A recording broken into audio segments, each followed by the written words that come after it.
Thanks for visiting the patient and the weather today. I'm meteorologist Al Peterlin. I'd like to talk about the weather health stresses for May 19th, 2026. We do keep additional graphics at tpatw.com. We also maintain a storefront on Amazon. Looking at the surface map for Tuesday, looks simple at first, but there's a big Bermuda high off to the east, and we'll be pumping warmer temperatures and high humidity across the eastern half of the country. And there is that very active frontal system stretching all the way from southeastern Canada through the Michigan thumb, all the way down through the Missouri boot heel, all the way down to Dallas, and then back up north to Denver. Lots of activity both ahead and along that front, and that is always an active area of interest for those with weather health impacts.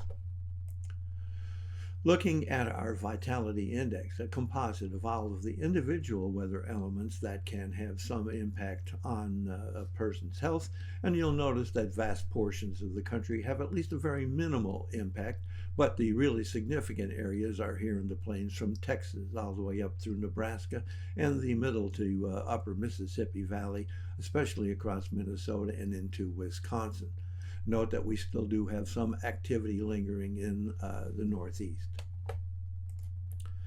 Looking at pressure change, we have rising pressure in the middle of the country, running from eastern New Mexico, eastern Colorado, up through northern Texas, up through Oklahoma, Nebraska, all the way into the easternmost portions of the Dakotas, swinging on into Missouri, Iowa, Minnesota, and across Wisconsin, trying to make its way into Michigan, at least covering the Michigan Upper Peninsula. Falling pressure we have only here in the Northeast and really taking over much of New Hampshire and Maine.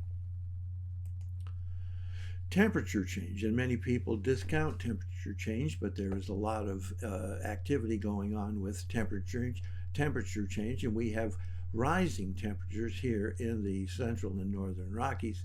Note that we have a sharp cool down just behind that frontal system that we were talking about, and a little bit of rising temperatures up here in New Hampshire and Maine.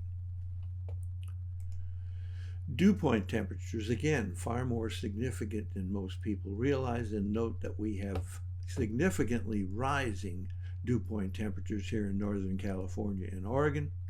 We have rising dew point temperatures here in the Northeast, but the real area of interest is down here in the southern plains, and you'll see that we have rising dew point temperatures right next to sharply falling dew point temperatures, and where that interplay is, there's always an area of interest.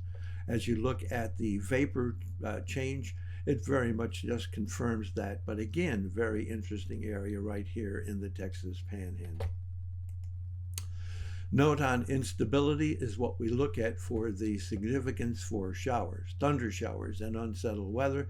And while we still have it lingering over Florida, you'll see that we have the sharpest influx prefrontal and with the front right here from South Texas, San Antonio, all the way up through Oklahoma City, stretching all the way into Iowa and up into central Wisconsin.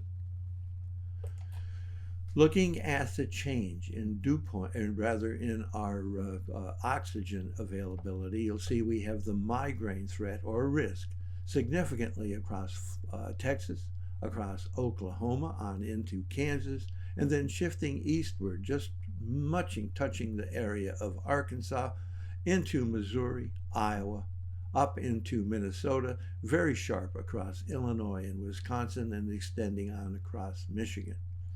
Note that we have the risk of asthma and arthritis, actually here up and down the area of the state of California into Oregon, very significant across Nebraska into South Dakota, another area here in the Northeast, New Hampshire and Maine, and we have some risk of asthma and arthritis here in from Indianapolis up into the northwestern areas of Ohio.